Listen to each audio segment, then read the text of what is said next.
a todas, a todos y a todes. Hemos estado en realidad esperando esta reunión con mucha expectativa, ¿no?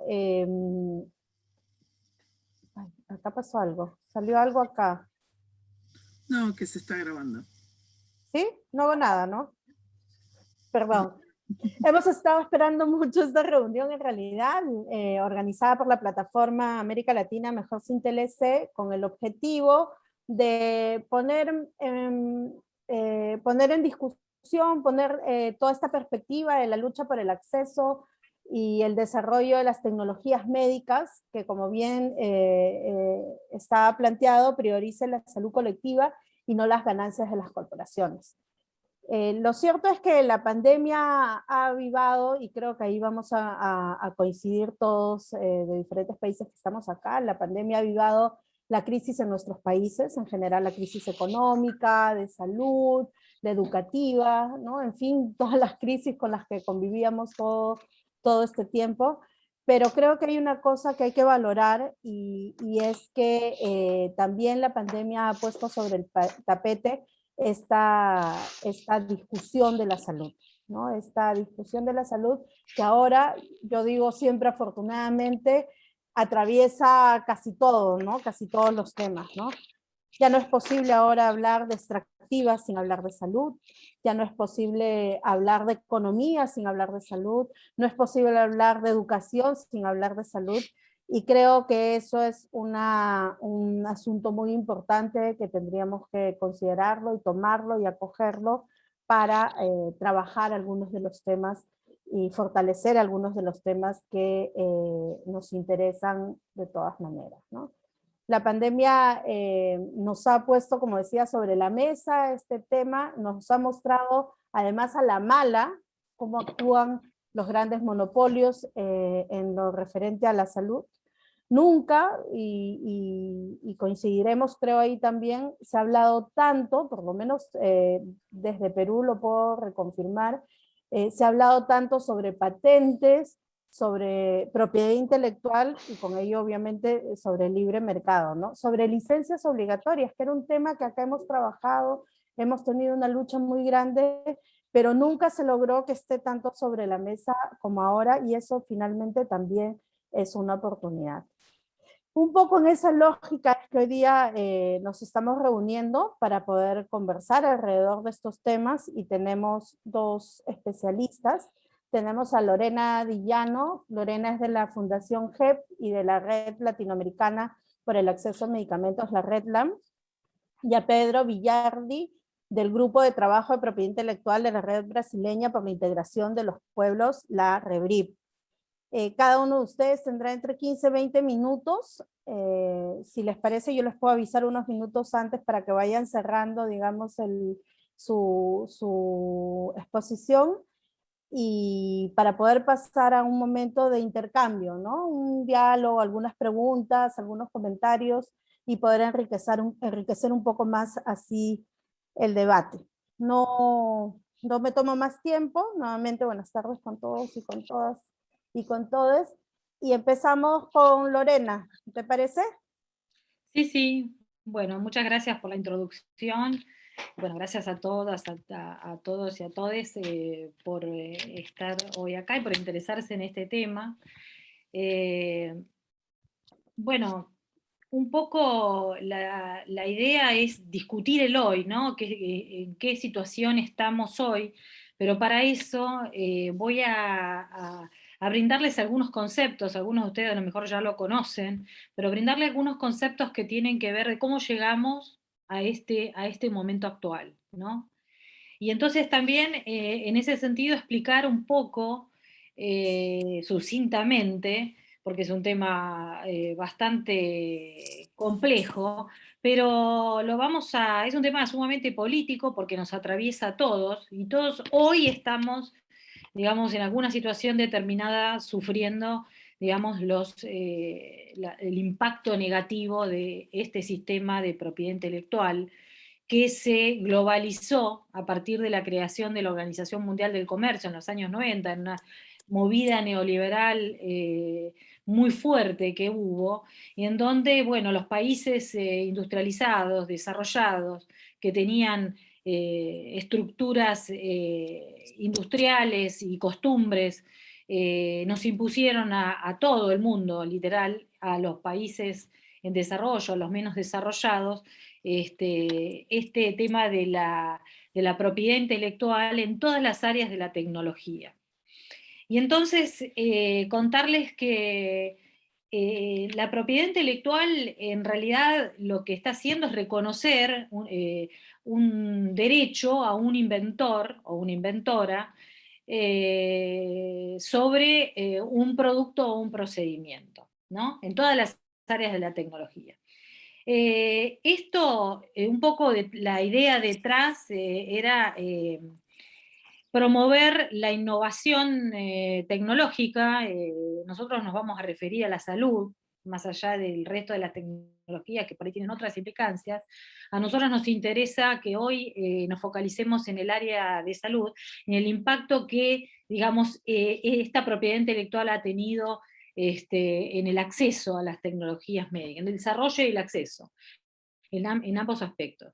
Y entonces el ATPIC, este acuerdo que se firma, que es un acuerdo internacional y además es vinculante, o sea, a partir de la firma de este acuerdo, todos los miembros de la OMC se obligan a reconocer lo que llamamos estándares mínimos de protección de la propiedad intelectual. Decimos mínimo porque no tienen máximo.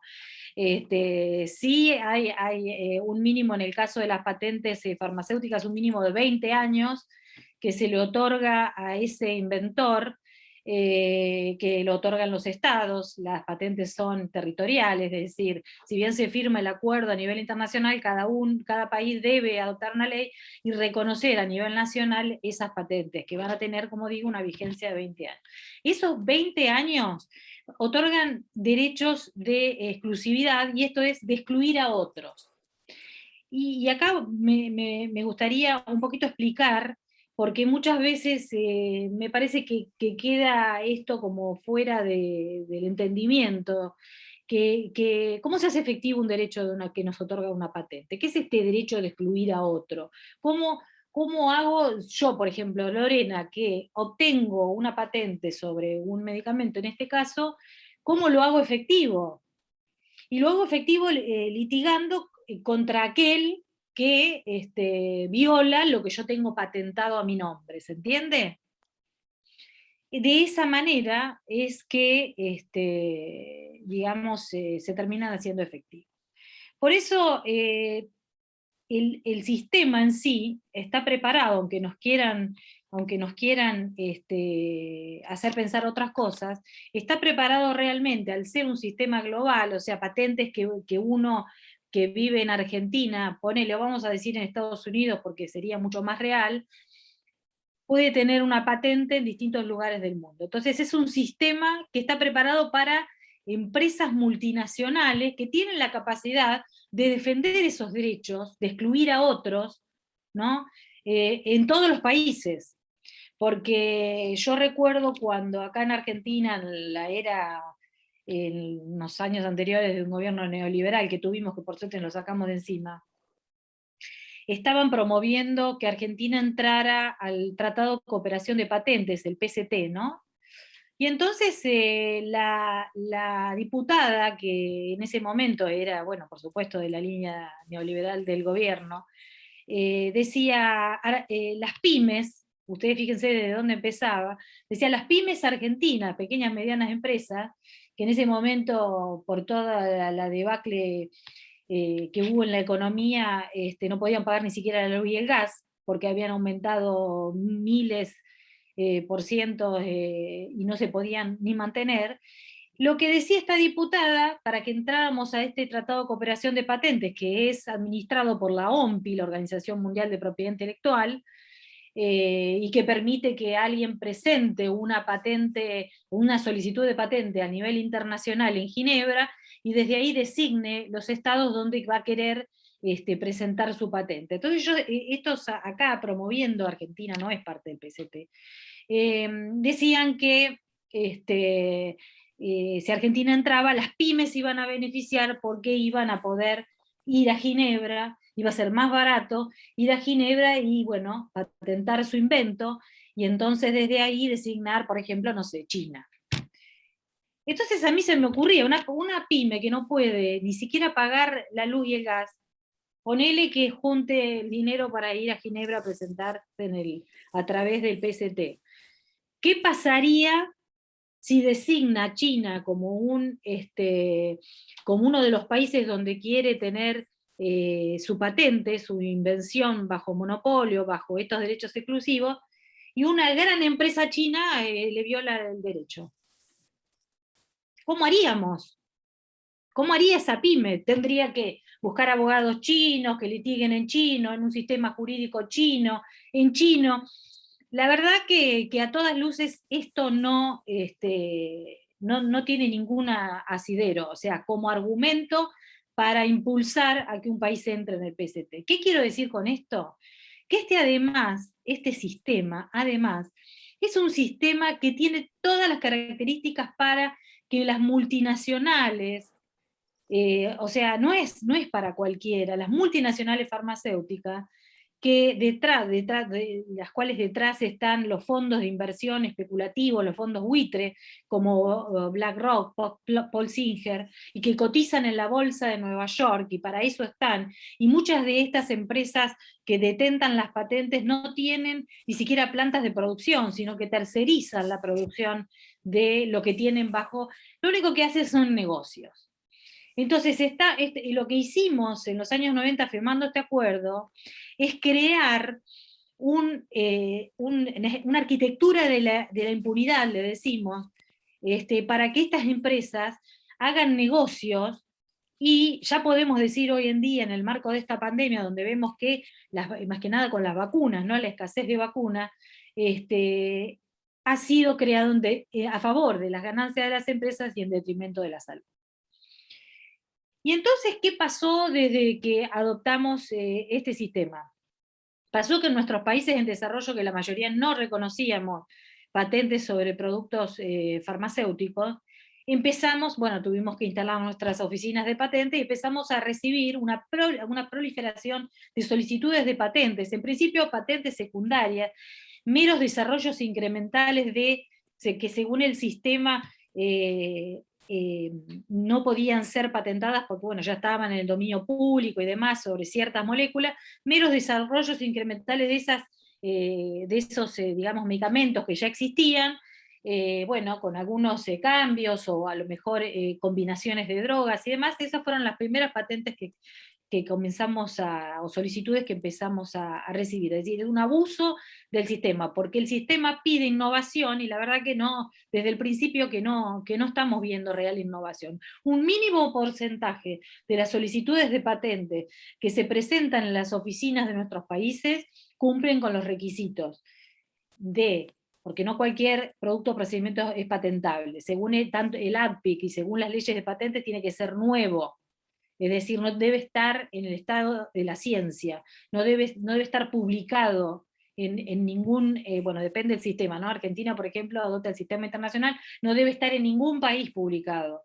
No tiene que ser obvio, tiene que ser realmente un paso significativo en la ciencia. Ese es el otro requisito. Y estos requisitos no es que son excluyentes, tienen que darse todos a la vez. Y además tiene que tener aplicación industrial. Entonces, lo que decía, solo un 10% de las solicitudes de patente que recibimos en nuestras oficinas de patentes no cumplen con los requisitos de patentabilidad.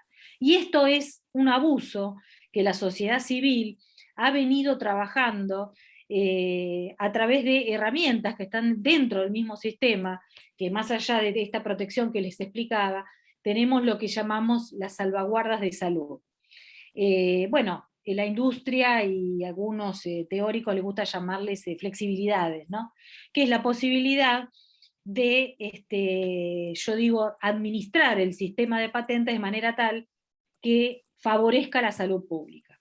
Entonces acá sí les voy a compartir, no sé si tengo la posibilidad de compartir un... Sí, estás habilitada, Lore. ¿Estoy habilitada? Bueno, a ver, ahí voy acá, ahora acá comparto, y ahí voy. Bueno, y acá están, voy a hacer una mera introducción porque después Pedro va a referirse a algunas de estas salvaguardas de salud que son muy importantes y que bueno, las vamos actualizando y viendo cómo las podemos trabajar. Bueno, las salvaguardas de salud dentro del APIC, a mí me gusta clasificarlas como en dos grupos. Las que tienen carácter preventivo, que dentro de estas está el examen de las solicitudes de patentes. Es muy importante que las oficinas de patentes examinen las solicitudes. Hay países que hacen como una presunción de validez de la solicitud de patente, o porque fue otorgada en Estados Unidos, que tiene un sistema totalmente, o sea, para nada riguroso, porque claro, ellos tienen otro negocio vinculado al otorgamiento de patentes, que es, bueno, después que las empresas se peleen entre ellas, litiguen, y ahí hay otro negocio, el de litigar.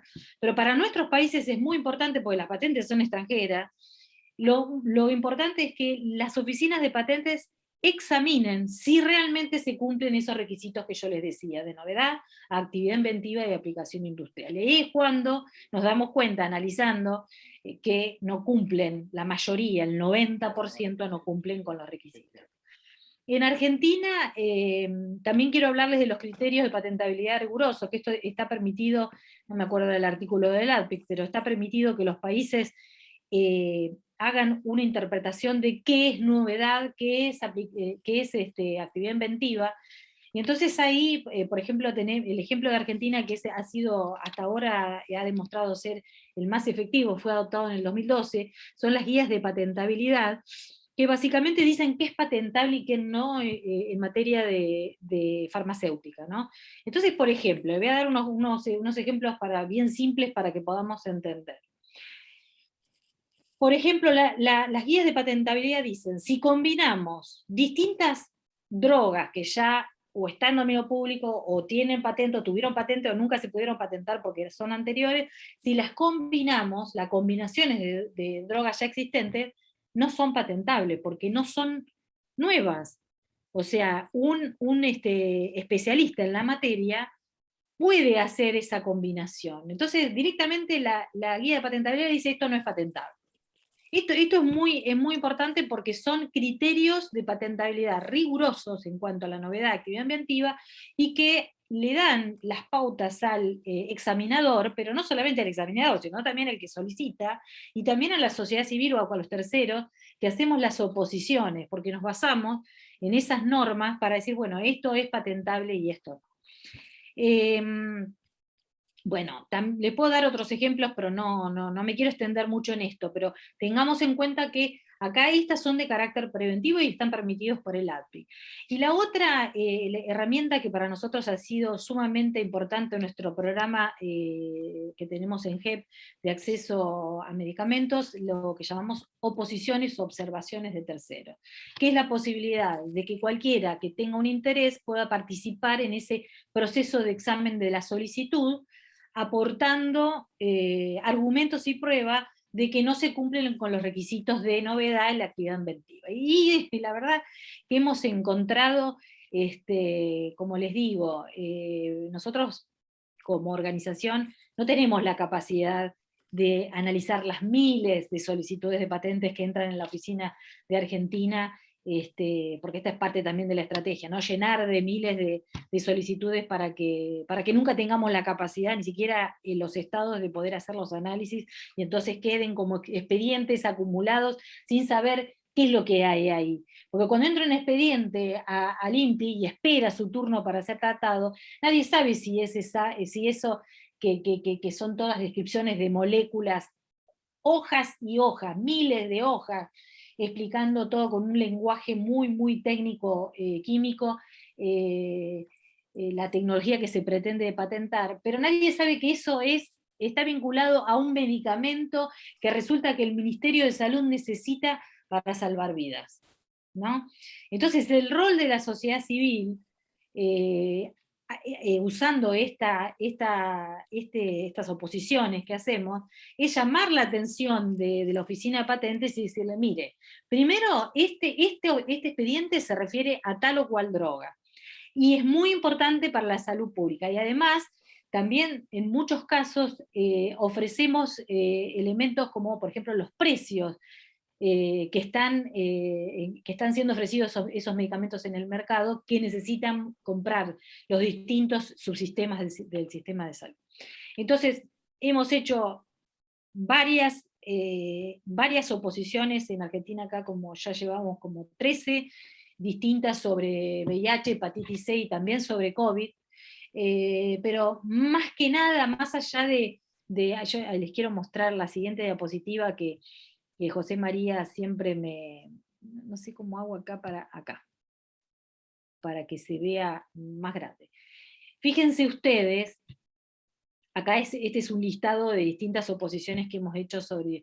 Fíjense, por ejemplo, la primera, ¿no? Que es eso que yo les decía, la combinación de distintas drogas que ya se conocían o lo que sea. Acá no es patentable, fue rechazado. Fíjense, entre 2015 y 2017 tuvimos nuestro observatorio de acceso a medicamentos acá en Argentina, hemos podido sacar las cuentas a partir de las compras públicas que hizo el Ministerio, que hemos ahorrado 118, entre 2015 y 2017, 118 millones de dólares.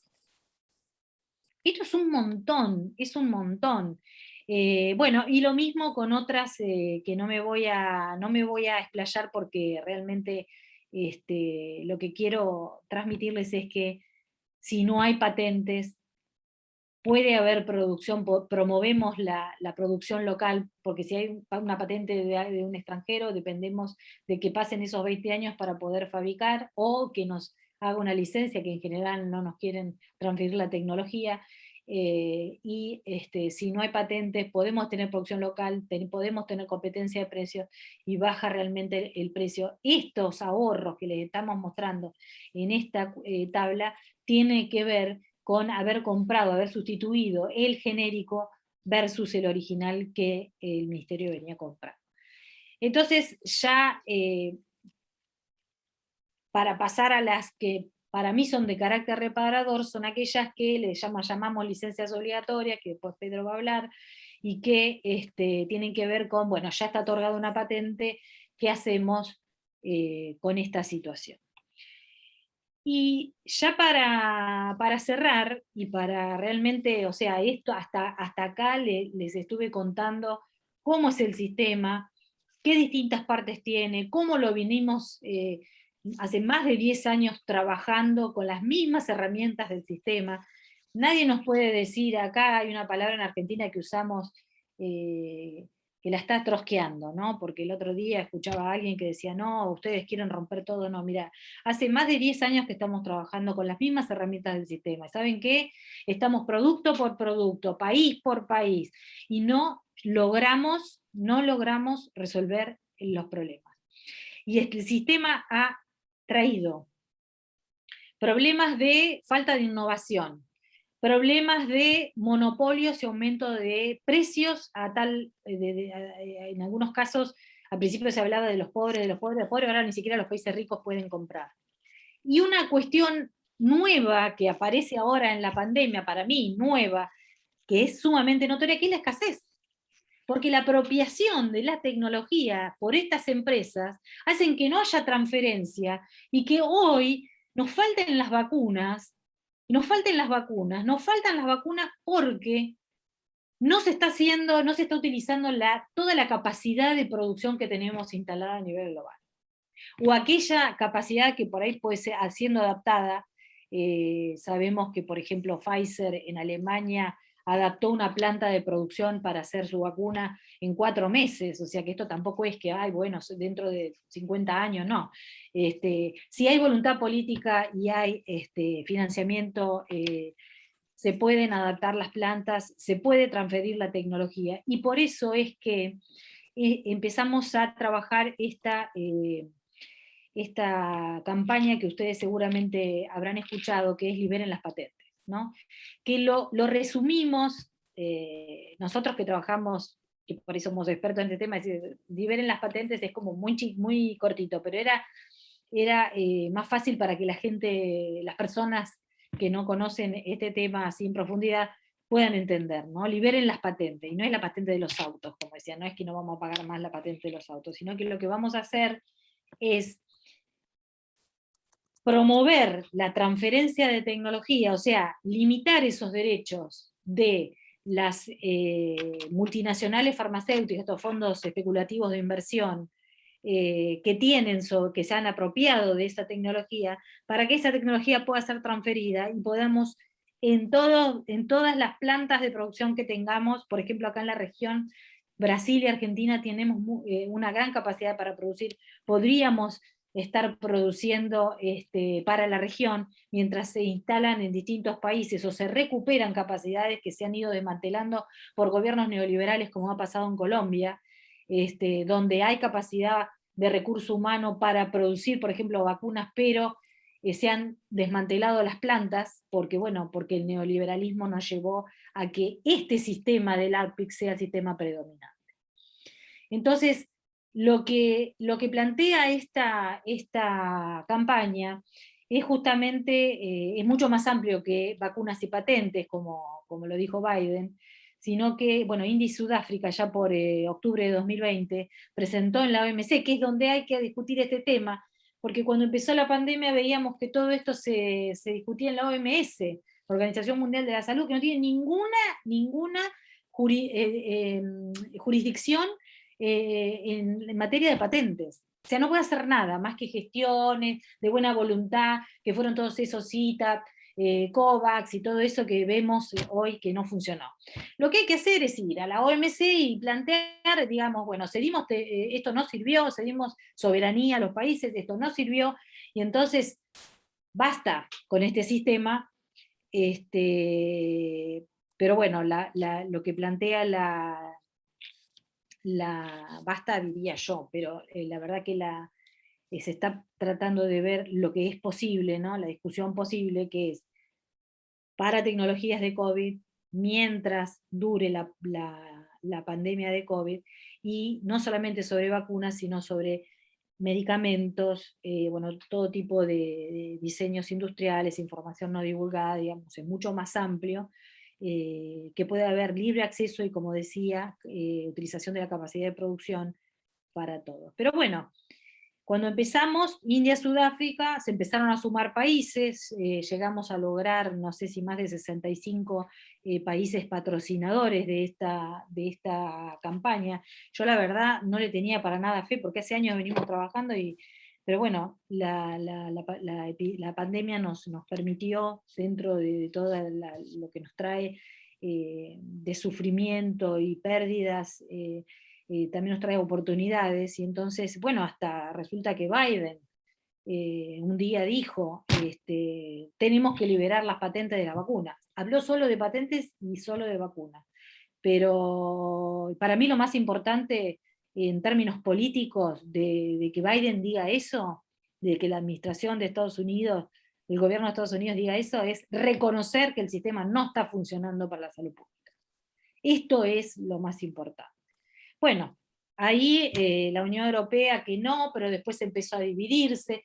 Los que tenemos alguna que otra... Ay, ya me debo haber pasado los 15 minutos, pero bueno, ya termino. Sí, 5 minutos. ¿Viste?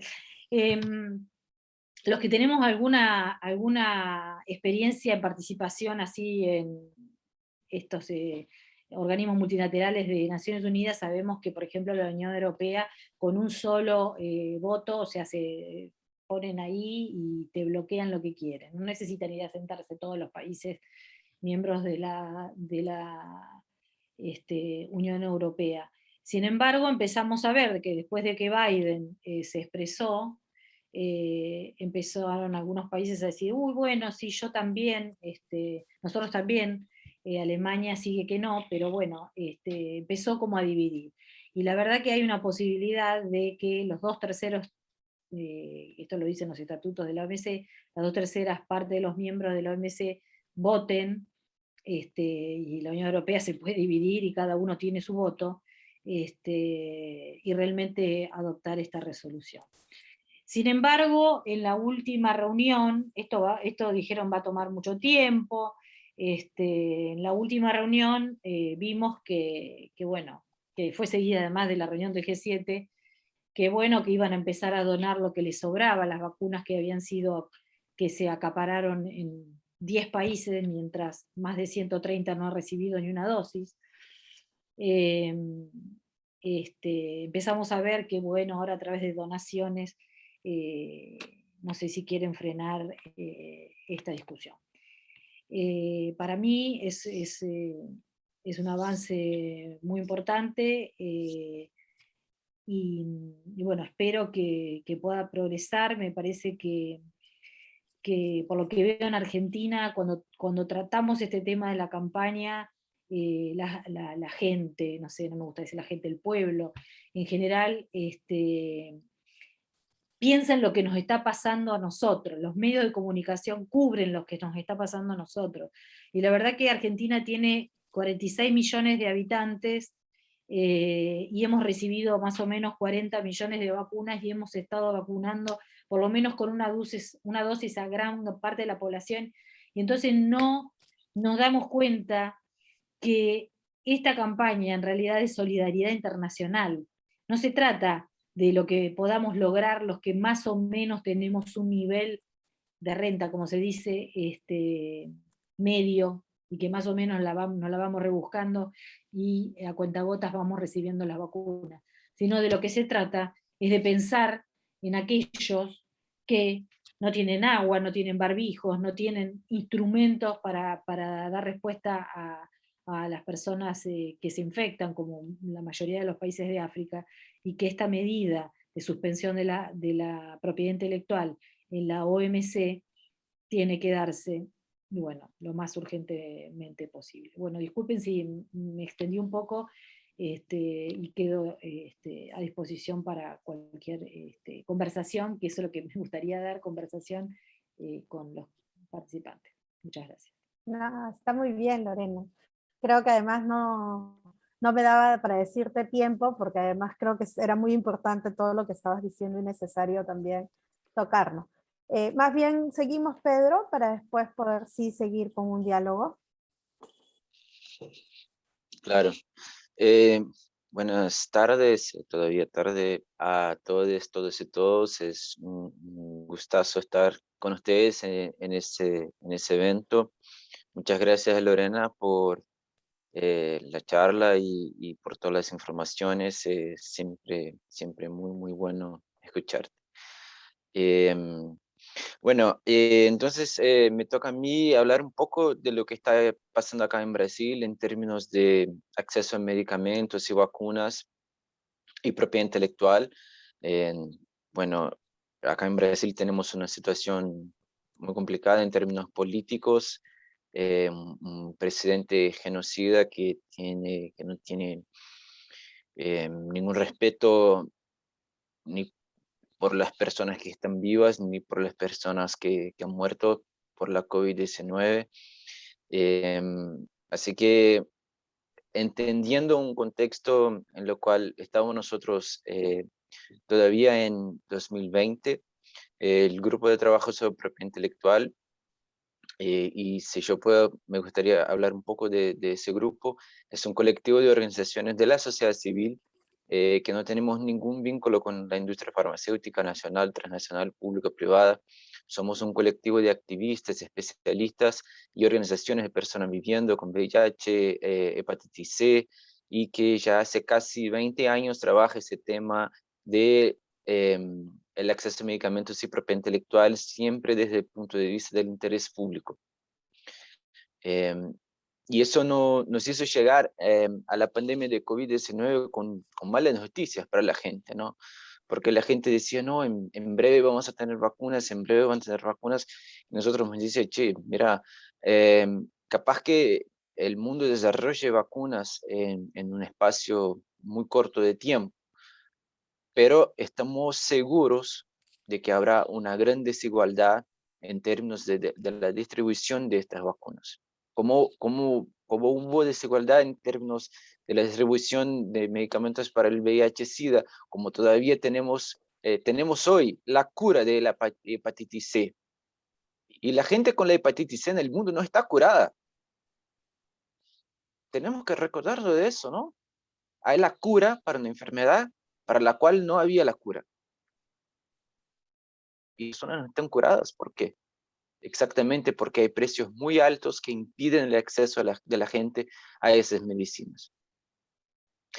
Y con todos esos ejemplos, con toda la historia, no había ningún elemento que nos hiciera creer que sería posible para la COVID-19 tener una distribución equitativa de la tecnología médica que fuera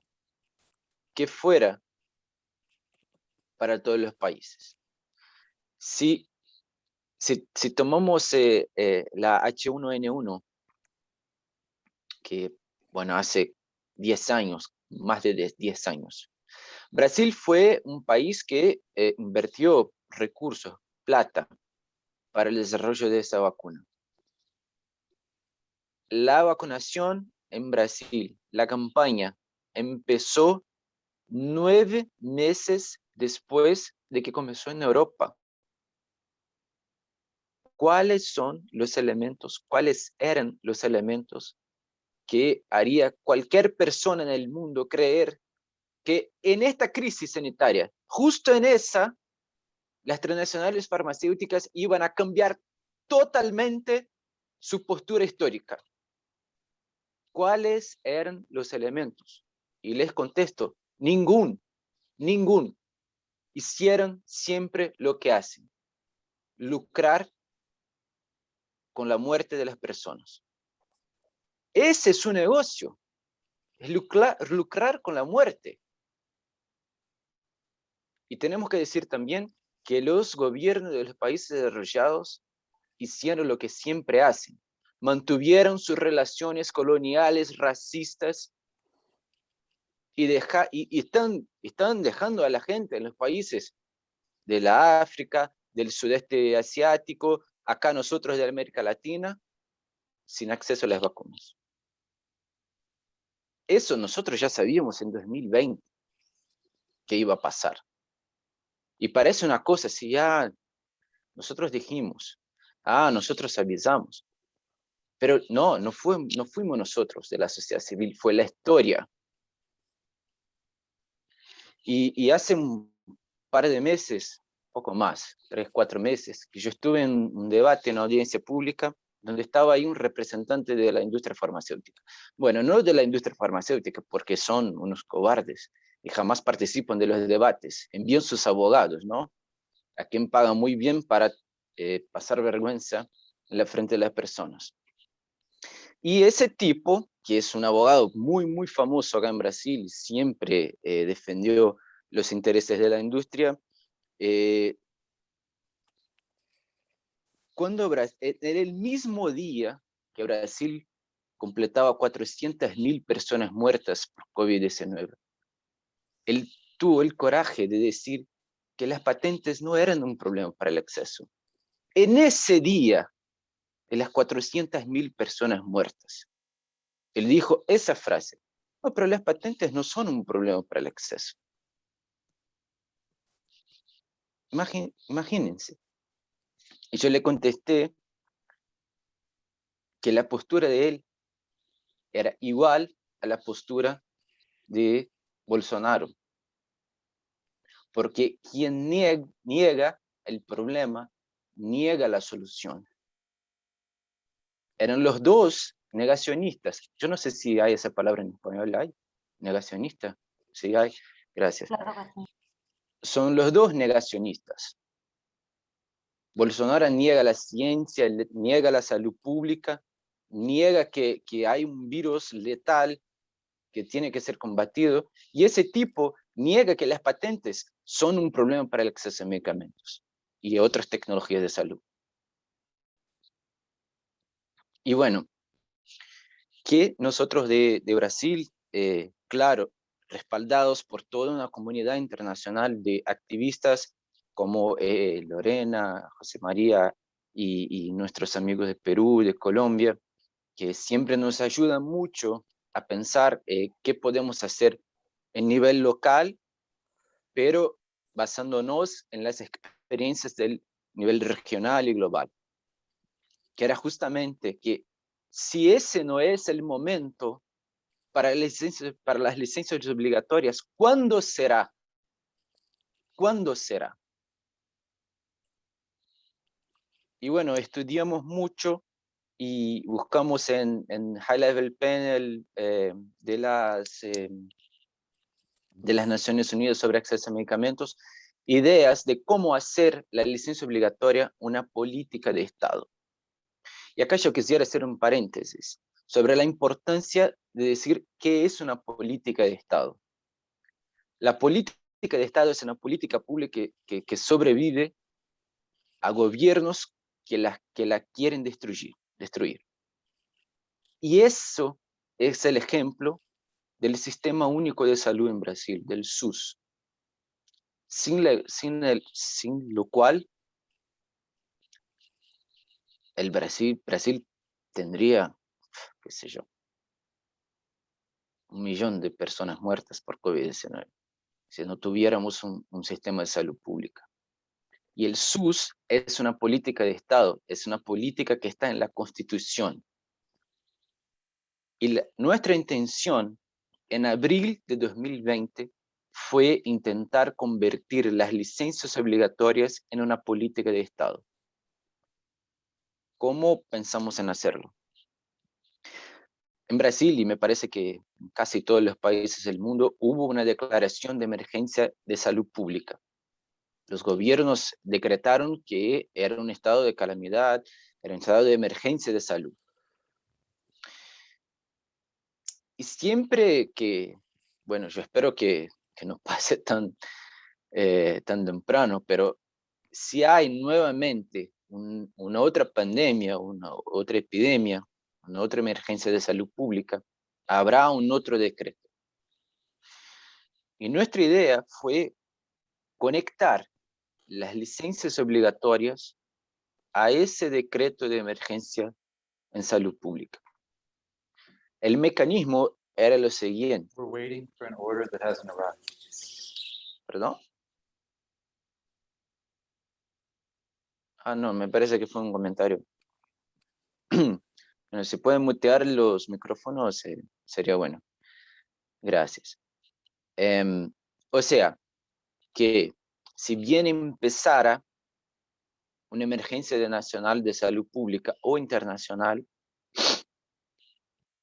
estarían declaradas las licencias obligatorias para las tecnologías útiles para combatir esa emergencia.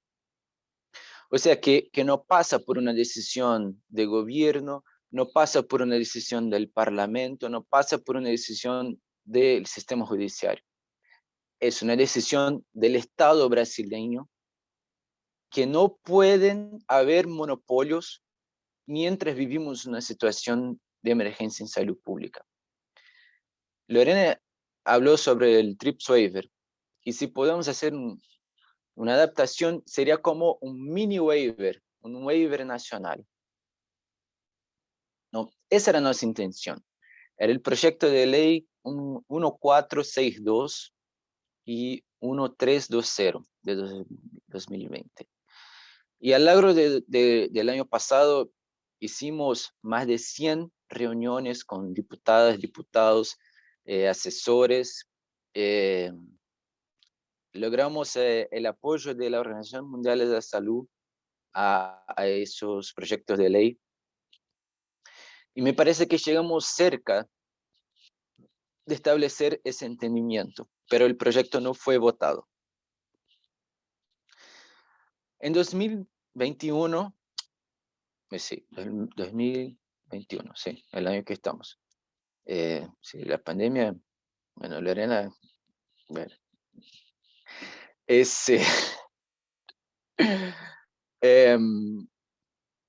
me perdí un poco la concentración, a ver si vuelve. En 2021, empezó ese proceso de lo cual hablé yo, fue todo en la Cámara de Diputados. Brasil tiene un sistema bicameral, o sea, la Cámara de Diputados y hay el Senado Federal. Para que una ley sea aprobada, tiene que ser aprobada por las dos casas legislativas. Y eso todo que hicimos fue en la Cámara de los Diputados, porque ahí estaba instalada una comisión dedicada exclusivamente a debatir las cuestiones sobre el coronavirus. Y ahí fue presentado ese proyecto de ley, hubo consenso en esta comisión, pero no llegó a ser votado. En 2021, algunos senadores empezaron a discutir el tema de la licencia obligatoria. Y me parece que hubo dos grandes motivaciones para eso. El primer fue la posición vergonzosa de Brasil en términos en la negociación del TRIPS waiver en la OMC. La posición de Brasil es es una vergüenza y traiciona toda la historia de la diplomacia en salud que Brasil logró establecer desde la negociación del TRIPS en los 90. Porque Brasil, junto con otros países en desarrollo, fue uno de los responsables por lograr poner las flexibilidades de la cual hablaba Lorena en el texto del TRIPS, ¿no? Y luego en 2001 la declaración de Doha sobre TRIPS y salud pública, de los ADPIC. ADPIC, salud pública, que acá en Brasil somos más colonizados que nuestros amigos de Latinoamérica, hablamos con la sigla en inglés, pero sobre los ADPIC, salud pública, y en 2001 que fue un marco, ¿no?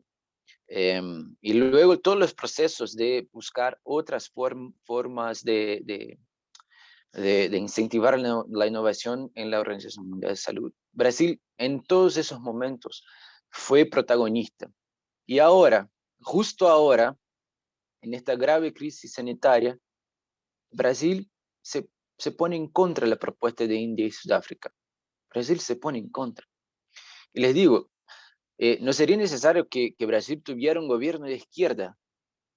Brasil podría tener un gobierno que fuera mínimamente republicano, que fuera mínimamente comprometido con los valores de la Constitución. Y Brasil presentaría esa propuesta con India y Sudáfrica en la Organización de las Cámaras. Si Brasil no tuviera en la silla de la presidencia un genocida, Brasil firmaría esa propuesta con India y Sudáfrica. Si Brasil no tuviera un ministro de la Economía que está arrodillado a los grandes bancos multinacionales, Brasil firmaría esa propuesta con India y Sudáfrica en la OMC. Pero bueno, estamos acá nosotros. Entonces Brasil tuvo ese papel vergonzoso por muchos meses. Y eso hizo que algunos senadores de la República se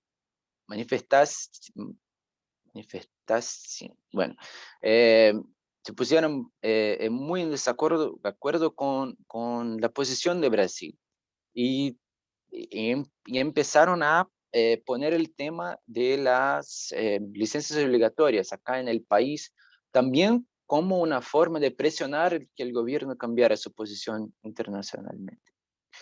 Y nosotros de GTPI vimos ahí una oportunidad de mover el debate que ya no podíamos mover en la Cámara de Diputados.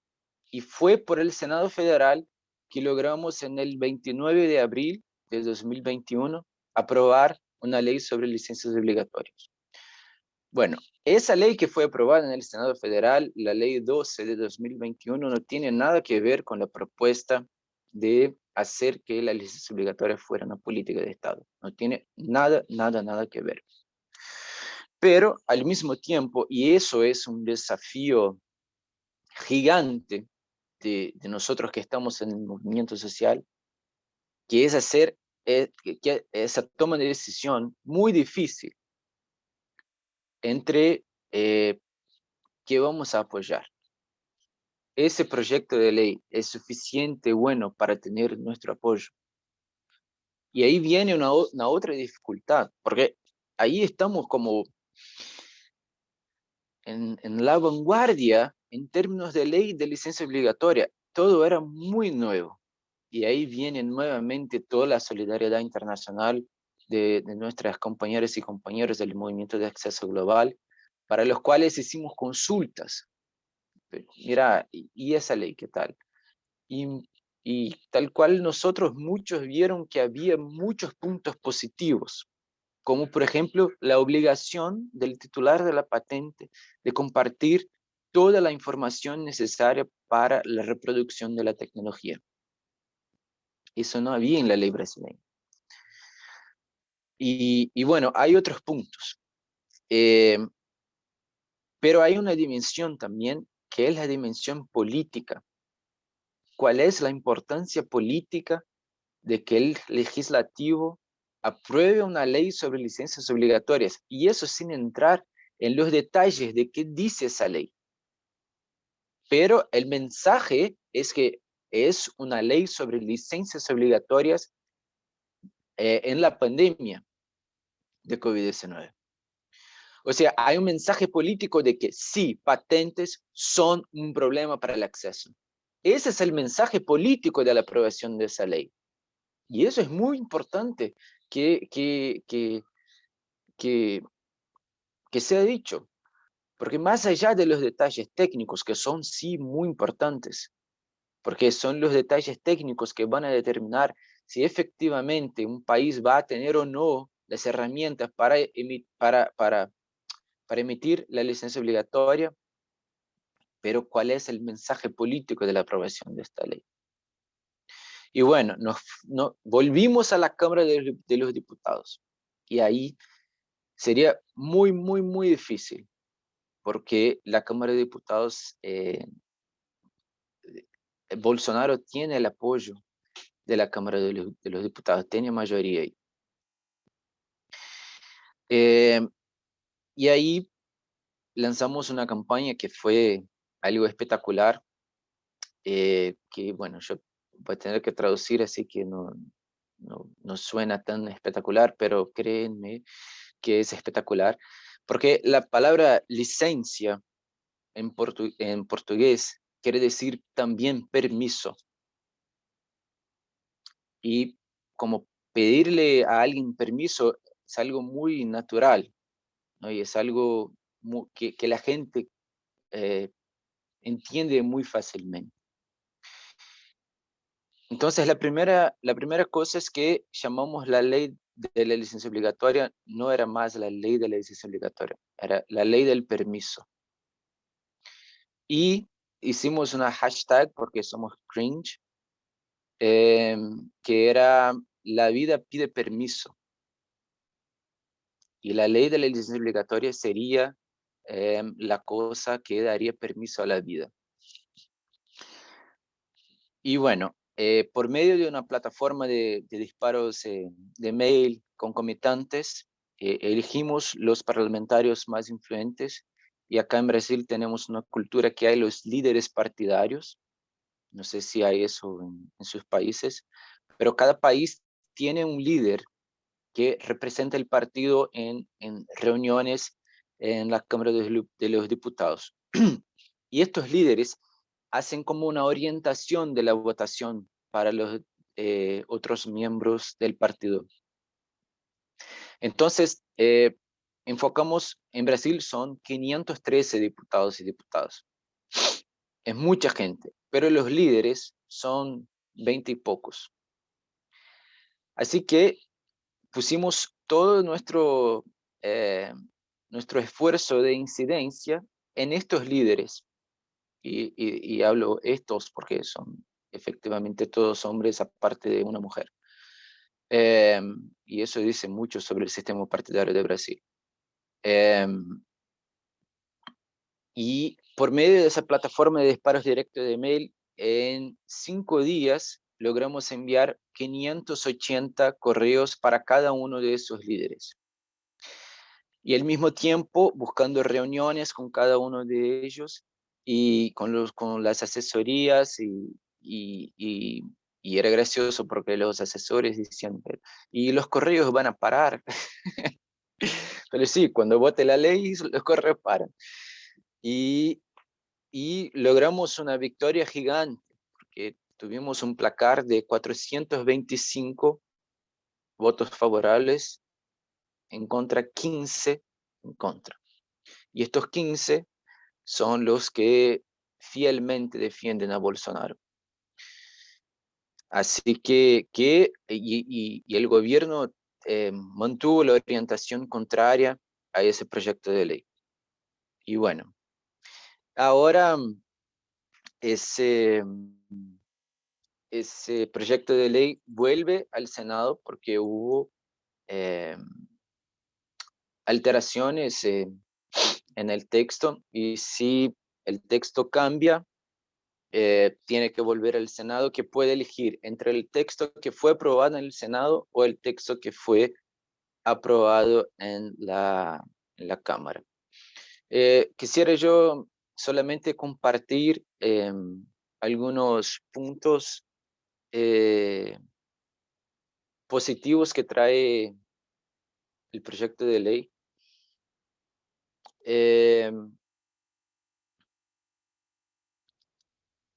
Bueno, son más amplias las hipótesis bajo las cuales Brasil puede hoy emitir licencias obligatorias, ¿no? El poder ejecutivo, pero hubo una cosa que no logramos hacer, que era sacar totalmente la atribución del poder ejecutivo de emitir esas licencias obligatorias. No logramos que la licencia obligatoria se convirtiera en una política de Estado. Pero lo que pudimos lograr es que el legislativo federal puede, por medio de un proyecto de ley, emitir licencias obligatorias. O sea que no es más una atribución exclusiva del Ejecutivo, pero hay algunos trámites que tienen que ser hechos antes de que el legislativo pueda emitir esa licencia obligatoria por proyecto de ley. Pueden ser licenciados obligatoriamente, pueden ser pedidos de patentes, y no solo más patentes concedidas. Y eso es muy importante, porque cuando tenemos una crisis, por ejemplo, como COVID, muchas patentes todavía están pendientes, no están concedidas. Y esa ley permite que las patentes sean concedidas, las licencias obligatorias sean concedidas mientras la patente está pendiente.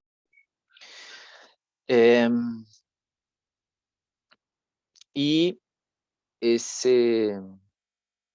también el hecho de que la autoridad sanitaria de Brasil está obligada a compartir los datos necesarios para la reproducción de la tecnología acá en Brasil. O sea, son puntos muy importantes. No es una ley perfecta. Si alguien me pregunta, Pedro, ¿y te parece una buena idea que un país adopte exactamente la ley que fue aprobada en Brasil? Yo les digo que no, que es mejor que se adopte la ley que propusimos nosotros, bueno, no nosotros, no, un parlamentario, Alexandre Padilla, desde Partido de Trabajadores de São Paulo, que es la ley 1320 y el proyecto de ley 1320 y 1462, que son realmente lo que nosotros defendimos. Pero la reflexión que yo quisiera dejar es, empezamos ese proceso de incidencia en abril de 2020. En julio de 2021 logramos aprobar una ley que todavía tiene que ser sancionada por la presidencia. Y un argumento que muchas veces escuchamos a lo largo de ese proceso es que, ¿por qué ustedes quieren cambiar la ley? Porque Brasil ya puede emitir licencias obligatorias. Cualquier país puede emitir licencias obligatorias.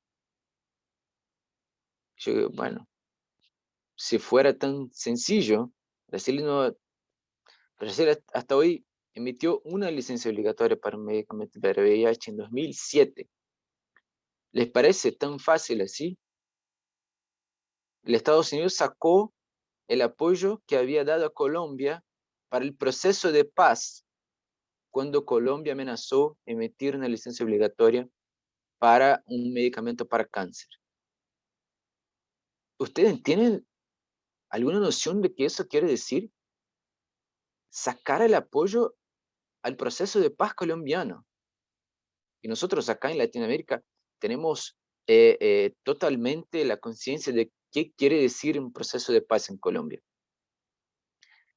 Y eso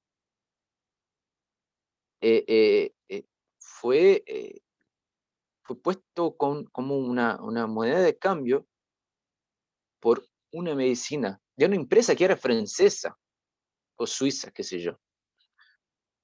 Ni americana era. O sea, que es de eso que estamos hablando. Y el otro argumento que también me parece muy raro, que me parece que Lorena habló un poco de eso, es que, bueno, pero es mejor tener ese acuerdo de transferencia de tecnología, porque si emiten licencia obligatoria es una cosa muy agresiva, ¿no? Es mejor negociar con las empresas. Y eso siempre me hace recordar cuando yo tenía, qué sé yo, 13, 14 años, y yo tengo un hermano que la diferencia es de 7 años, es menor. Y yo tenía que despertarle para ir a la escuela. Y bueno, yo iba ahí, digo, che, despertá, vamos a la escuela. Y él me decía, si vos me llamás, yo no despierto. Y bueno, si yo llamo, no despierta. Si no llamo, tampoco despierta. Y es un poco lo que hacen las farmacéuticas. Porque si no emitimos la licencia obligatoria, nos transfieren la tecnología. Pero si esperamos, tampoco transfieren. Así que, ¿qué quieren? Que quedemos así, esperando de nuevo que cambien la historia de todo lo que hicieron hasta hoy. Tenemos que recordar que la industria farmacéutica es responsable por 10 millones de muertes en el continente africano, cuando ya había medicamentos para tratar el VIH, pero que no podían ser accedidos por el precio. Son 10 millones de muertes. Y ahora, con COVID, ¿tenemos vacuna desde cuándo? Enero de 2021. ¿Cuántas muertes ya hay? ¿Cuántas muertes? Eso todo va en la cuenta de los que dicen, no, tenemos que esperar los acuerdos de transferencia de tecnología. Si hay escasez por las patentes. Son exactamente los privilegios de las patentes que les permite a un grupito de 4, 5, 6 transnacionales controlar todo el mercado, decir quién recibe, quién no recibe, porque no quieren abrir mano de sus privilegios. Y es de eso que hablamos. En un país llevamos casi 18 meses para aprobar una ley que todavía no está aprobada. 18 meses. El TRIPS waiver ya lleva casi un año. Acá en Brasil decimos llueve y no moja, no se queda mojado. Y el Estados Unidos y la Unión Europea se quedan good cop, bad cop, diciendo yo apoyo, yo no apoyo, yo apoyo, yo no apoyo. Y quedamos ahí, esperando. Y la gente muere. Y vienen las variantes, En Inglaterra la gente ya está ahí, en las mascarillas, saliendo de la calle, en el verano. Y nosotros, acá en el hemisferio sur, en el invierno. Bueno, esa es la historia de la industria farmacéutica. Es una industria que lucra con la muerte y que prefiere mantener sus privilegios a compartir la tecnología. Un gran amigo de alma, de corazón, Felipe Carvalho, Lorena lo conoce, tiene una frase que me marcó profundamente en estos debates sobre la pandemia. Que tiempos tan duros en que el conocimiento para combatir el virus está preso y el virus está suelto. Muchas gracias y bueno, seguimos hablando. Muchas gracias, Pedro. Sí, exacto. Gracias, Lorena, gracias, Pedro. Creo que podemos tener un momento de diálogo. Yo creo que el panorama que nos has brindado, Lorena, inicialmente nos ubica en el terreno que estamos pisando, que no siempre es fácil de entender, es más, es muy difícil de entender para muchos y para muchas. Y quizá por eso a veces las campañas se complican un poco, ¿no? Es clave también cómo se ha venido indicando, cómo el modelo agudiza las brechas, cómo los derechos de la industria farmacéutica están totalmente por encima de los derechos de las personas, del derecho a la vida, porque finalmente de eso se trata, del derecho a la vida. Y en esa lógica, nuestros gobiernos se han venido negando a resolver o a poner algún interés en el tema de las patentes. Pedro, creo que es clave lo que señalabas, lo de la voluntad política, ¿no? A través de contar todas estas experiencias por las que han pasado, ¿no? Lo clave que es tener efectivamente una política de Estado, pero nuevamente hemos visto además en los distintos gobiernos de la región cómo el derecho a la vida no está definitivamente por delante, ¿no? Porque al final, como decía hace un rato, esto se trata de la vida, pero eso es para nosotros, ¿no? Sin embargo, es claramente que desde nuestros gobiernos se trata de lo comercial.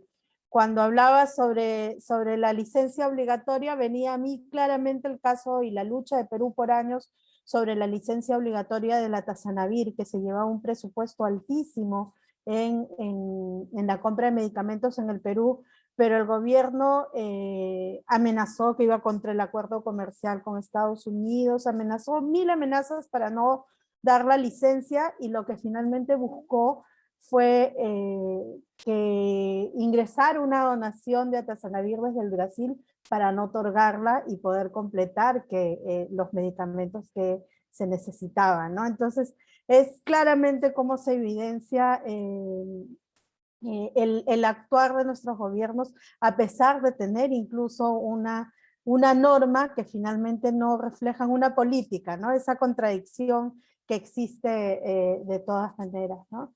Yo me iba preguntando mientras iban hablando, es cómo podemos trabajar todo esto desde el movimiento social. Se ha trabajado mucho, por supuesto, y creo que han habido también varios logros, pero además, cómo trabajarlo ahora quizá regionalmente, ¿no?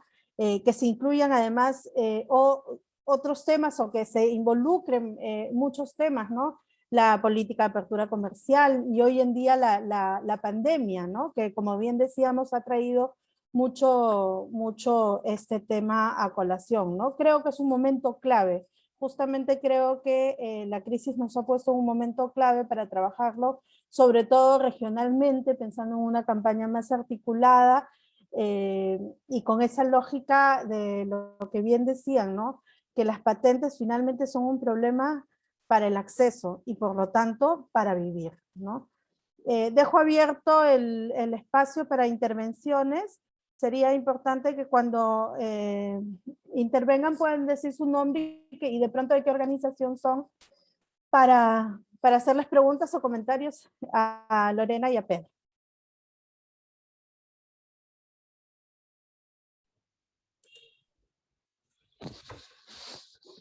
Buenas tardes, Guillermo Ortega de Base Investigaciones Sociales.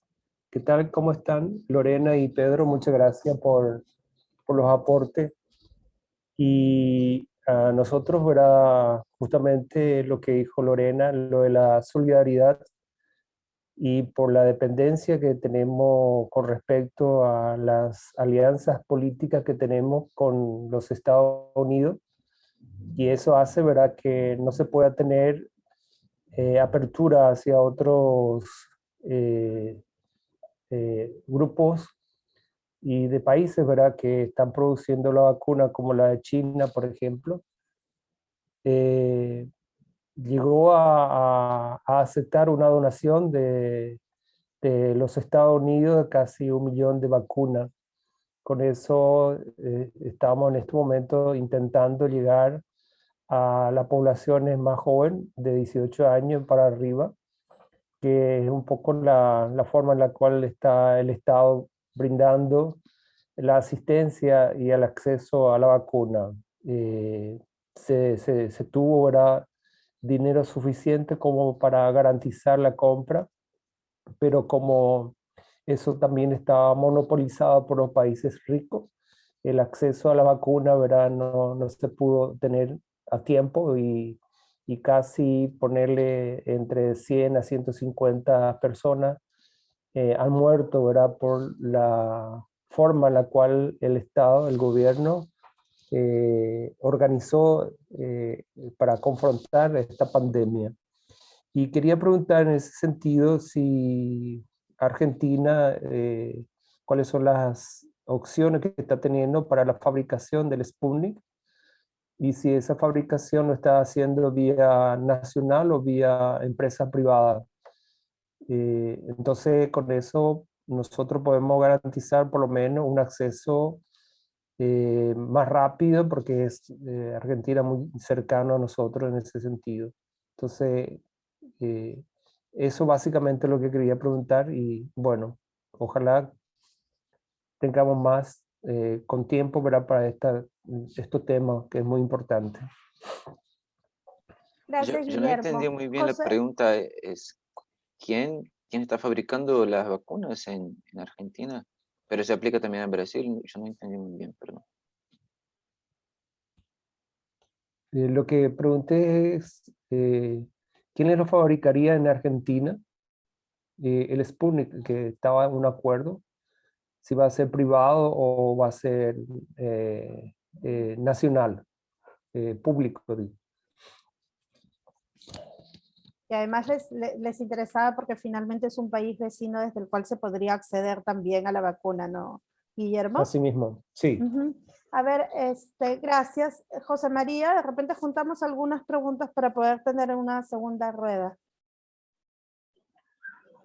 Hola, bueno, yo estoy en la calle, les aviso. No sé si se me está escuchando. Perfecto. Ah, bueno, bárbaro. Yo, bueno, primero agradecer las presentaciones de Lorena y de Pedro, que, bueno, más allá de que son unos amigos extraordinarios, la experticia, la claridad y la inspiración de sus presentaciones han sido maravillosas. Y quería mencionar en esta cuestión de pensar estrategias regionales, que en realidad tenemos una estrategia. Pedro nos presentó una estrategia. Pedro nos presenta la estrategia de replicar el intento de lograr leyes similares a la que lograron en Brasil, por ahí empezando justamente con el modelo de la que ellos empezaron, y ojalá en alguno de nuestros países logremos esa política de Estado, digamos, y logremos esa ley de licencias automáticas, pero si no, realmente lograr lo que han logrado en Brasil, que por lo que entiendo y que dice Pedro, que a pesar de que ahora volvió al Senado, el Senado tiene dos opciones, pero sí o sí una de las dos va a tener que aprobar, digamos, es tomar las modificaciones que vienen de diputados o quedarse con la que originalmente aprobó el Senado, con lo cual la ley ya la tenemos, es una cuestión de un trámite casi, así que, bueno, hay que celebrar esa ley y la verdad que tiene entre las cosas que mencionó Pedro, algo en lo cual por lo menos yo todavía no había reparado, que es en licenciar las solicitudes de patente, o sea, cuando todavía no está otorgada la patente, pero sí está pedida, que es uno de los grandes, como mencionó Lorena, uno de los grandes temas, porque son años muchas veces en nuestros países, en la Argentina, por ejemplo, cuando Lorena mostraba ese rechazo de patente que logramos sobre la combinación de tenofovir, emtricitabina y emtricitabina, tenofovir y me faltó una, bueno, estoy en la calle por eso. Es Faviren. Bueno, y es Faviren. Ay, ¿cómo me olvidé de Faviren? Que me rompió la cuestión de los triglicéridos que llegaron a mí, me los tuvieron que sacar de urgencia y Faviren. Bueno, perdón por la cuestión autorreferencial, pero quiero decir, 13 años estuvo esa solicitud de patente en tramitación, y esa cantidad de años son años en que la patente actúa de hecho, o sea, mientras hay una solicitud de patente, hay una vigencia de la patente, porque si algún productor quiere fabricar y comercializar su genérico, digamos, puede tener después represalias cuando la patente es otorgada. Entonces, actúa de como si la cuestión de solicitud como una patente efectiva.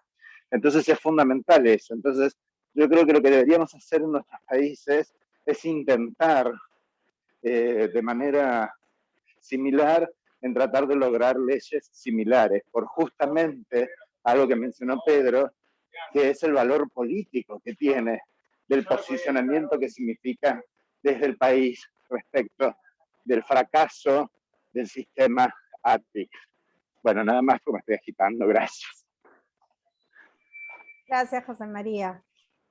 Si hay alguna pregunta más, así aprovechamos para dar una rueda de respuestas y comentarios. Si no, nada, nos vamos. Lorena. Bueno, primero contestar la pregunta del compañero sobre la producción de Sputnik.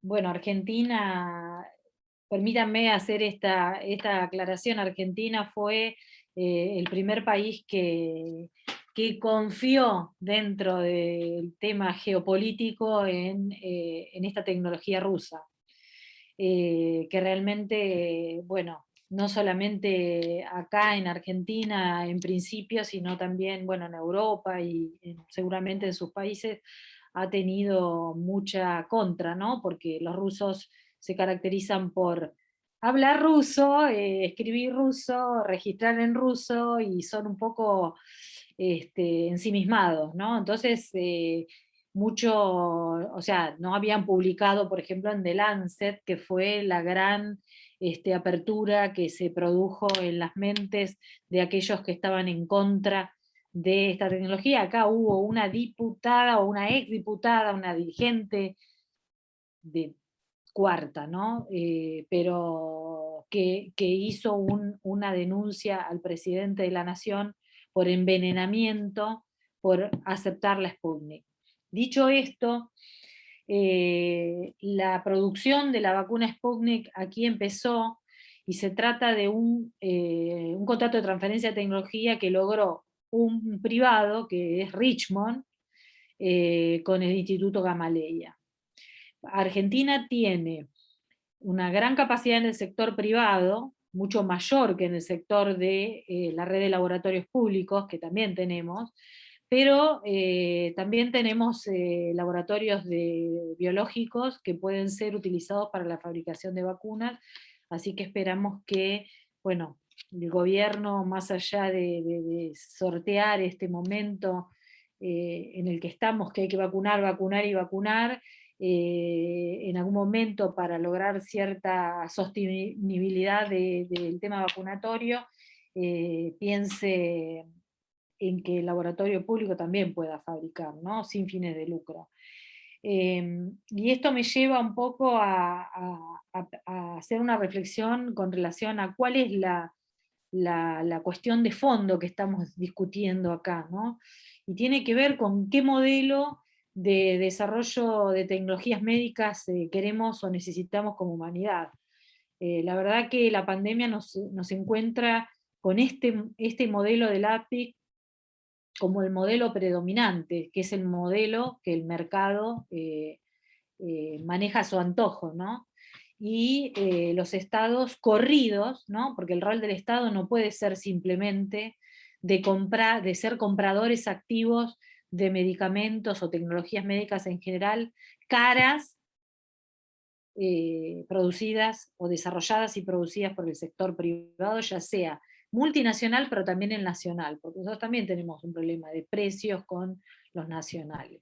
Entonces, esta es la cuestión de fondo, y en esto quería ir a Cuba. Ustedes fíjense que que Cuba tiene varios desarrollos de vacuna, y uno dice, bueno, una isla que está totalmente bloqueada, ¿no? Sabemos el bloqueo contra Cuba ya lleva como 70 años, 60 años, no sé cuánto. Cuba en los años 80 creo que fue, que necesitó vacunas para la polio por necesidad, empezó a desarrollar capacidad, tecnología y capacidad humana, ¿no? De estructura, pero también humana, para fabricar vacunas. Y hoy en día eso es lo que le da la posibilidad de haber hecho estos desarrollos que por supuesto están totalmente eh, boicoteados permanentemente. Yo creo que la región es el primer desarrollo que se logra en la región, y yo creo que debemos trabajar con nuestros gobiernos. Bueno, algunos no van a querer, no van a acceder, pero digo, los que por ahí sí, de colaborar con Cuba para que esos desarrollos lleguen a poder ser, digamos, a servir para la región, ¿no? Y entonces, volver un poco en esto, cuando empezamos la discusión de la waiver a nivel de la OMC, había 1.000.000 de muertos. Esto es un poco lo que dijo Pedro, y hoy casi tenemos 4 millones de muertos. ¿Cuántos muertos más vamos a necesitar para que esta gente deje de privilegiar? Porque esta también es otra reflexión que quiero hacer. Es muy significativo que la pandemia no es solamente de los activistas por la salud. La cuestión no pasa solo por la salud, pasa predominantemente por la economía, ¿no? Se están empobreciendo los países cada vez más, y la concentración de la riqueza cada vez se va. Entonces, ¿cómo puede ser que la OMC privilegie el sector de las farmacéuticas frente a otros sectores que se ve que no tienen el mismo poder, porque no están pudiendo revertir esta discusión? Y la última reflexión que quería hacer era la postura de Biden, que a mí me parece muy cínica. A mí me parece extremadamente, cuando Biden dijo, bueno, está bien, ante la presión que sabemos que hicieron compañeros que estadounidenses, ¿no? De organizaciones estadounidenses, más que nada aprovechando la línea progresista dentro de los demócratas, que es la línea de Bernie Sanders, que tendría que ser presidente de Estados Unidos, lamentablemente no lo es. Lograron que Biden diga, bueno, sí, patentes y vacunas, ¿no? Pero fíjense qué hay detrás de esta decisión. Detrás de esta decisión es lo mismo que decir, bueno, está bien, las vacunas sí, porque las nuevas variantes que estamos viendo, que están apareciendo en aquellos lugares donde no se puede dar una buena respuesta, tanto sea vacunación o la prevención o lo que sea, puede venir de alguna manera. Sabemos, no, el virus no tiene fronteras, puede ir a Estados Unidos voy a usar una palabra que no le gusta a Pedro, enquilombar otra vez, digamos, aquel control que pueden llegar a tener relativo de la pandemia en Estados Unidos. Sin embargo, no para el resto de las tecnologías que necesitamos, que es lo mismo que decir, bueno, si tenés ciudadanos enfermos en tu país, que se mueran, porque no nos interesa apoyar ni en medicamentos, ni en aparatología, ni en respiradores, ni en todo el mejoramiento de las estructuras de salud, del sistema de salud que se necesitan en esos países. La verdad que es muy triste. Hoy veía la apertura de los Juegos Olímpicos y cantaban la canción esta de John Lennon. Imagine all the people. Y un poco lloraba, porque digo, qué hipocresía, qué hipocresía en la que estamos viviendo. Nada más.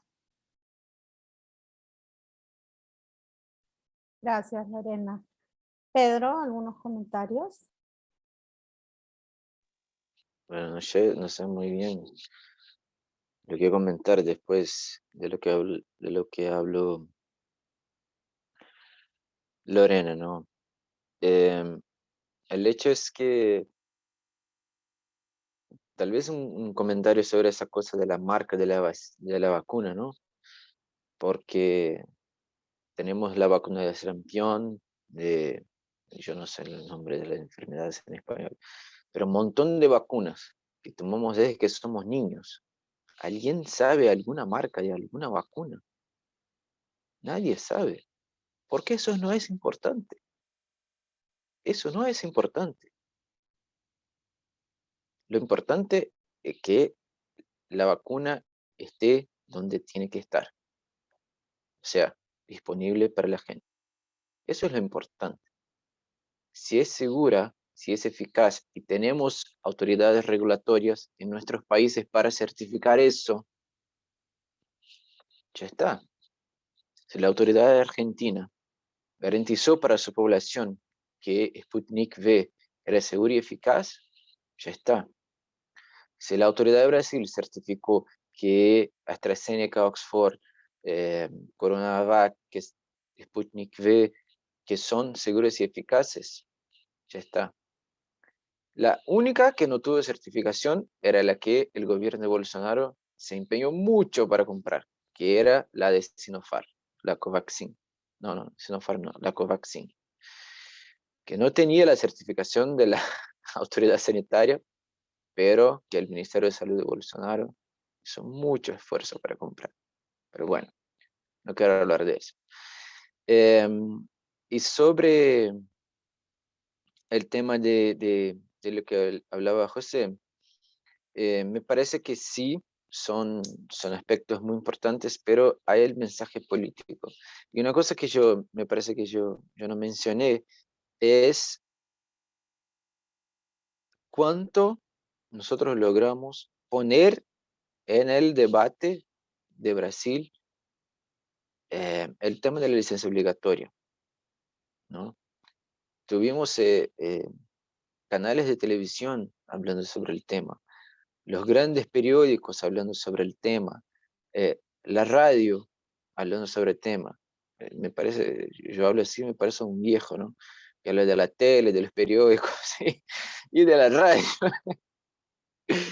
Pero hay mucha gente que escucha la radio por YouTube, ¿viste? Eso aprendí.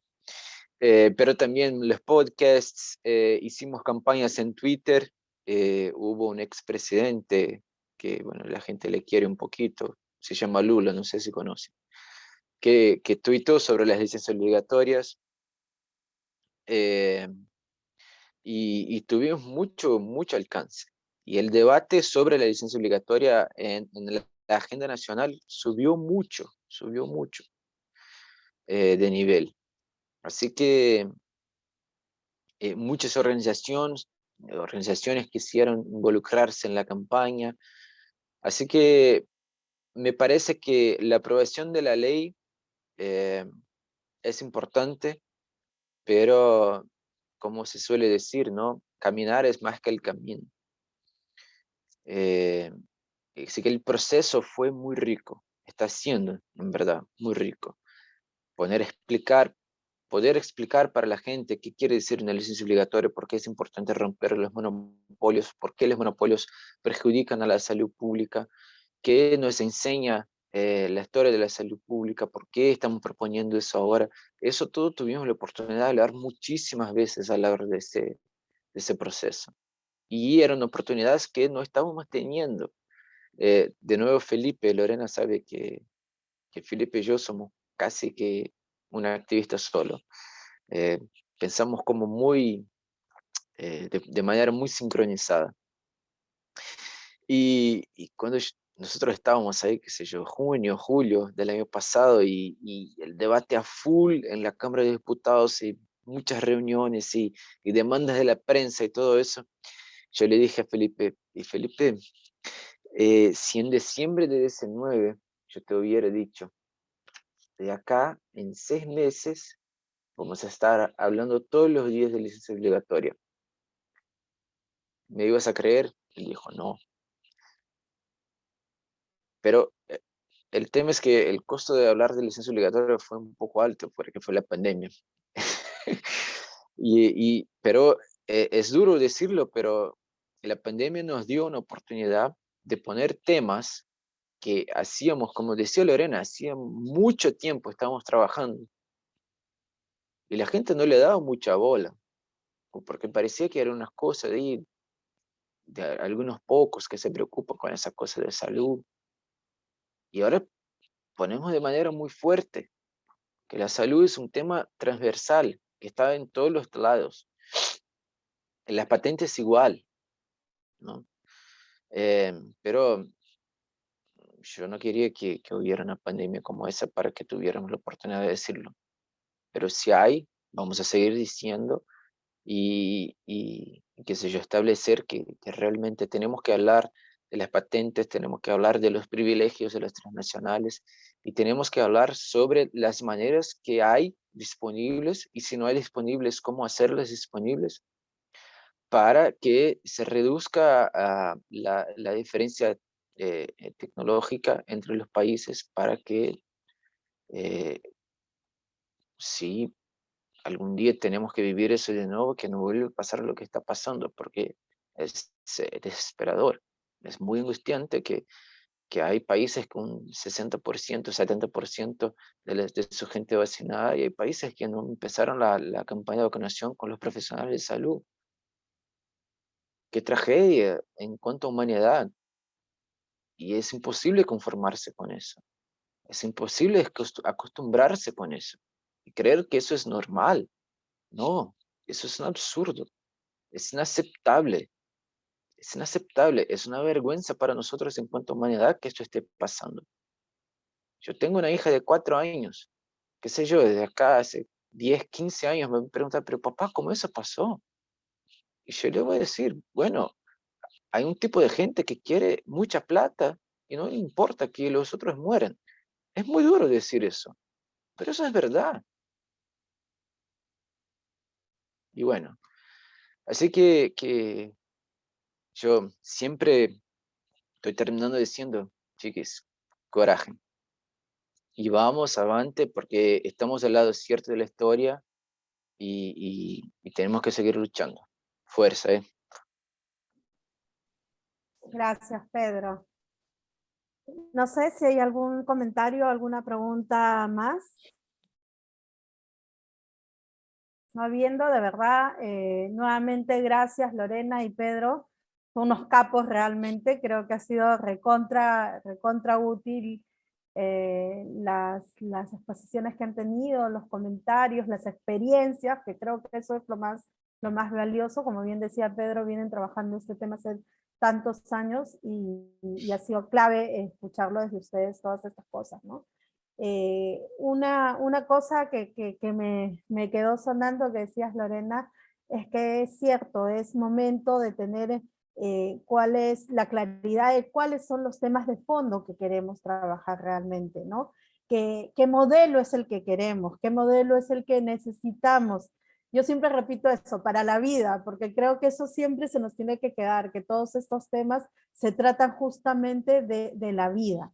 Acá no estamos hablando de números, de porcentajes, no, estamos hablando de vidas y una tiene el mismo valor que 1000, ¿no? Entonces, creo que eso siempre es importante enfatizarlos y creo que como decía también Pedro, es un momento justo y un buen momento para trabajar estos temas, para hacer fuerza en estos temas, para incidir en estos temas.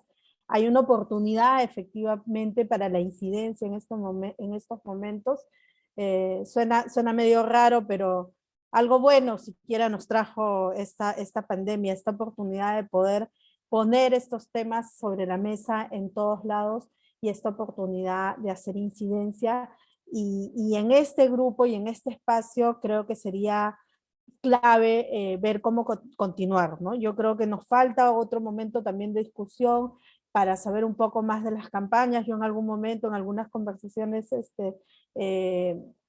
bilaterales comentaba que acá la campaña no es tan fuerte. Sabemos que hay organizaciones como Oxfam, por ejemplo, Médicos Sin Fronteras, que están inmersas en la campaña, pero las diferentes organizaciones de sociedad civil, de activistas un poco más pequeñas, pero que tienen, digamos, otros espacios también, no estamos tan involucradas o se han hecho campañas paralelas ¿no? Entonces, sí creo que luego habría que ver también cómo trabajar y articular estos temas a futuro, ¿no?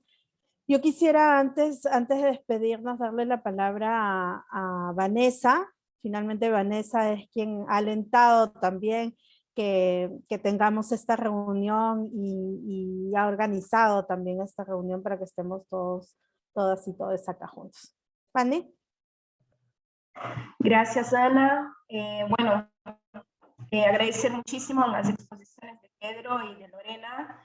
La verdad es que más allá de toda la información, también nos pone en un lugar que interpela hacia la urgencia, ¿no? No solo en este momento del COVID, pero todo lo que tiene que ver con la patente de las tecnologías médicas, que va más allá de esto, pero creo también que se abre en este momento este portal, ¿no? Para poder hablar sobre estos temas y involucrar sobre todo a otras organizaciones. Y creo que es el esfuerzo que tendríamos que hacer. Desde la plataforma pusimos esto como uno de los temas centrales y vamos a hacer mucho esfuerzo para poder llevar ojalá podamos llevar adelante una campaña desde América Latina y el Caribe y poder llevar nuestras voces de forma más fortalecida, ¿no? También a otros lados donde se están desarrollando campañas también para romper con las patentes. Creo que el diálogo con compañeros y compañeras ahí de Sudáfrica e India es central también, pero tenemos que fortalecer también nuestro bloque acá, y es lo que vamos a intentar hacer y ver desde este grupo de trabajo que recién empieza, ¿no? ¿Qué más podríamos llevar adelante? Hay cuestiones que surgieron que yo creo que son muy importantes. Lo que habló José María de la estrategia de replicar, ¿no? Lo que pasó en Brasil en otros lados. Creo que por ahí es un diálogo importante entre los países de Latinoamérica, que cómo podemos compartir estas experiencias y qué fuerzas hay para llevar esto adelante. Después, obviamente, ¿no? Lo más macro, que es realmente el tema de fondo, ¿no? Que es el modelo en sí mismo. Entonces, si desde la plataforma que trabajamos en contra de los tratados de libre comercio, esto es bastante central para nosotros. Así que, nada, agradecer y decir que vamos a seguir con el equipo de trabajo y ver cómo podemos, a partir de este diálogo, que fue súper importante, de acá va a salir también la declaración de la plataforma, que es algo que sería un poco nuestro posicionamiento político hacia afuera también para llevar adelante la campaña. Así que fue súper importante. Yo creo que más que muy nítida todas las explanaciones. Y nada, seguimos. Así que muchas gracias en nombre de la plataforma. Gracias a todos y todas. Lore, Pedro, lo máximo. Gracias. Nos vemos. Aplausos a todos. Gracias. Seguimos. Gracias por todo, abrazos. Chao, chao. Nos vemos. Chao, muchas gracias. Chao.